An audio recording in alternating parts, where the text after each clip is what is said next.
Welcome to Made Simple. Before we begin, make sure you subscribe and smash that like button.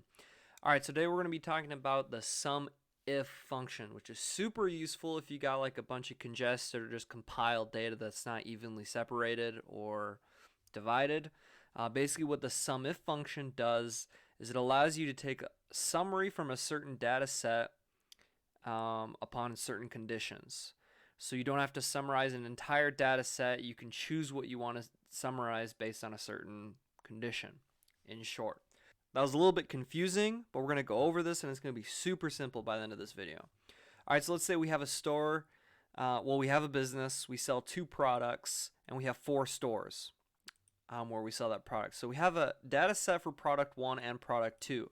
And this data set shows how much revenue each store has made for that particular product, but it's not separated very well.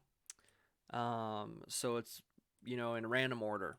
But we want to know for product 1 how much money does store 1 bring in for product 1, or store 2 for product 1, and so on, right? For each product. And a simple way we can do this is just do a SUMIF function. And a SUMIF function is going to want to range a criteria and then a range for the summary. So we'll go ahead and pick for product 1, we'll go ahead and select this range. We'll go ahead and select that range. And we're going to want to go ahead and lock this. And my lock function is not my shortcut for lock is not working on my keyboard. So I'll just type $signs in there for you guys real quick rather than trying to figure it out. And then for our criteria, we're going to want to choose this cell, so B5, to say store 1. So in that data set we just selected, it's going to search for everything that has a 1. And then what we're going to want to do is for the sum range, we're just going to want to select all this revenue. And again, go ahead and lock that.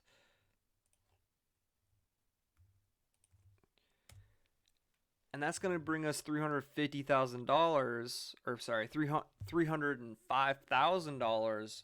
And that shows us the total revenue for product 1 in store 1, if that makes sense. So we'll go ahead and do the same thing. We'll do a SUMIF for product 2 here. We're going to want to go ahead and select the range. We're going to want to lock this. And then we're going to want to go ahead and select store 1 for this example. And then we're going to want to go ahead and select this range and lock this as well. Hit enter, and there we have it. And then since we locked these specific cells, we should be able to drag this down, and then it will take for store 2, for store 3, and store 4 based on that data set. And then we can go ahead and do a sum. And guys, while we're doing this, make sure you subscribe, hit that like button, like always. Alright, so just to make sure that we've done this correct, let's take a look at product 2 here. So our total is close to $2 million, is $1,951,000. Alright, remember that number. So we're going to go here to product 2, and we're just going to select all of this revenue and see that all of it was accounted for. So that's just a quick check to know that we didn't leave any revenues out and we did it correctly. Alright. So that is just a super simple brief overview of the SUMIF function. It can be super useful, as you can tell, kind of sifting through data and making summaries to how you want it. Useful function. Make sure you subscribe, hit that like button, appreciate the views. Thanks everyone and have a great day.